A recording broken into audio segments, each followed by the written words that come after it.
utafanya kuanzia leo, kwa jina la Yesu. Nimekutamkia kibali na baraka. Huyu nikimwombea hivi, kuna watu wako hapa, nasikia Roho Bwana ananiambia niwaambie, kazi zenu zimefunguliwa. Amen. Yake inafunguliwa na zenu zinafunguliwa. Amen. In the mighty name of Jesus Christ. Amen. Amen. Mungu akubariki sana. Bwana Yesu, nipe kibali. Nipe neema ya kufanya vitu vikubwa.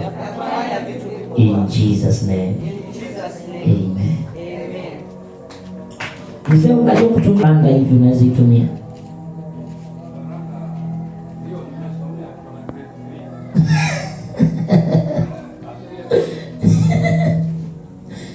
Unaweza itumia.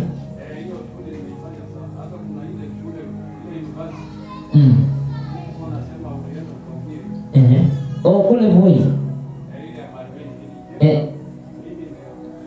Nimeona workshop. Kwa hivyo nilikuwa nakuja pole sijali.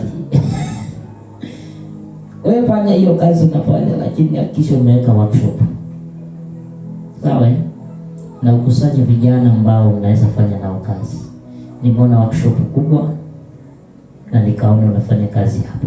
Ujiulize kwa nini nimekuuliza hivi. Unaweza tumia randa. Hello, naweza kukutabiria na bado muondoka Roho Bwana bado ananiongelesha kukuhusu. Na Mungu atakubariki. Na hapo ndio utabarikiwa sana. Acha nikwambie, unaona hizi kazi tunaziombea, hiyo Mungu alikupea. Wachana sasa na kusomea. Wachana na story ya kusomea. Hiyo ulipewa. Kuna kitu mtu anapewa bila kusomea. Sio mtu atengeneza redio kama yule jamaa anakuanga hapa.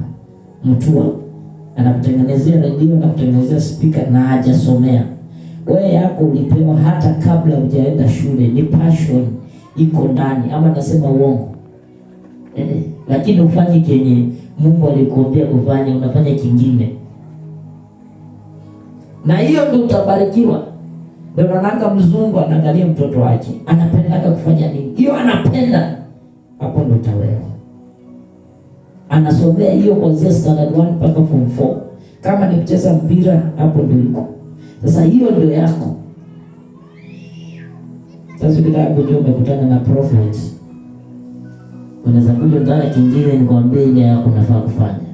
Tuko na wewe hii wiki na tuko na wewe. Amen. Ndio maana sitahubiri sana, lakini kukuongelesha. Tena nataka nipewe watu time. Leo sijapewa watu time nzuri. Nataka kesho niwape time nzuri kabisa. Tujiane. Sawa? Kesho sinopenda basi muongee kesi zenu. Alafu nikusuluhishe hata kama ni ndoto inakusumbua. Kesho tuongee habari ya ndoto, sio?